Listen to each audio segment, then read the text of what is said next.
Back to news.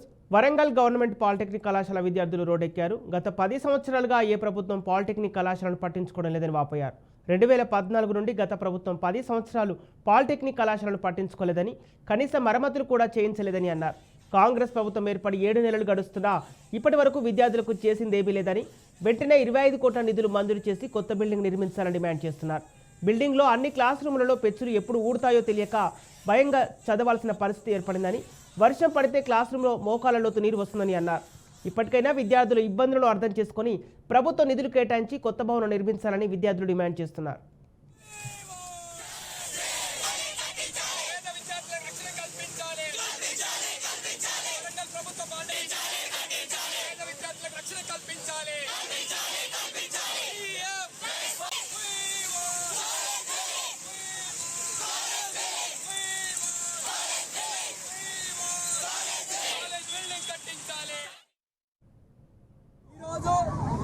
రాష్ట్రంలోనే పేరు పొందినటువంటి 2వ ర్యాంక్ ఉన్నటువంటి వరంగల్ పాలిటెక్నిక్ కాలేజ్ బిల్డింగ్ దాదాపు 10 సంవత్సరాల నుంచి ఎప్పుడైనా కూలిపోవచ్చని చెప్పేసి ఎన్ఐటి వరంగల్ సర్వే చేసి 2014లోనే చెప్పడం జరిగింది.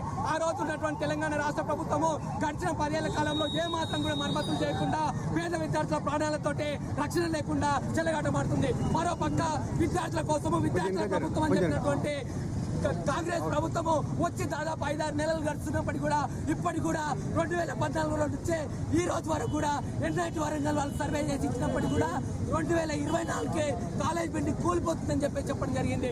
దాదాపు 2000 మంది స్టూడెంట్స్ ఈ కాలేజీలో అవుతున్నారు. 7-8 బ్రాంచెస్ ఉన్నాయి. ఈ 2000 మంది విద్యార్థులకు రక్షణ కల్పించాలంటే వెంటనే 25 కోట్ల బడ్జెట్ కేటాయించి వరంగల్ కొత్త college building polytechnic college building నిర్మించినప్పుడే భవిష్యత్ తరాలు విద్యార్థులు చదువుకుంటారు. ఇప్పుడు చదువుతున్నటువంటి పాలిటెక్నిక్ పేద విద్యార్థులు కూడా ఎప్పుడైతే పాలిటెక్నిక్ కాలేజ్ కూలిపోయే పరిస్థితి ఉంది, మొత్తం క్లాస్ రూమ్ లో వాటర్ వస్తున్నాయి, పెచ్చులు ఊడిపోతున్నాయి. మెయిన్ బ్లాక్ లో ప్రిన్సిపల్ దగ్గర ఉన్నటువంటి రూమ్ లో కూడా పెచ్చులు ఊడిపోతున్నాయి. కాలేజ్ ప్రిన్సిపల్ కి రక్షణ లేనప్పుడు పేద విద్యార్థులకు రక్షణ ఎక్కడ ఉంటుంది? కాలేజ్ లెక్చరర్స్ కి రక్షణ లేనప్పుడు క్లాస్ రూమ్ లో కూర్చున్నటువంటి విద్యార్థులకు ఇక్కడ రక్షణ ఉంటుంది. ఈసీ బ్లాక్ కానివ్వండి, మెకానికల్ బ్లాక్ కానివ్వండి, సిఎంఈ బ్లాక్ కానివ్వండి, ఆల్రెడీ వర్షాలు స్టార్ట్ అయినాయి. క్లాస్ రూమ్ లో నీళ్ళు ఉంటున్నాయి. బెంచ్ల పైన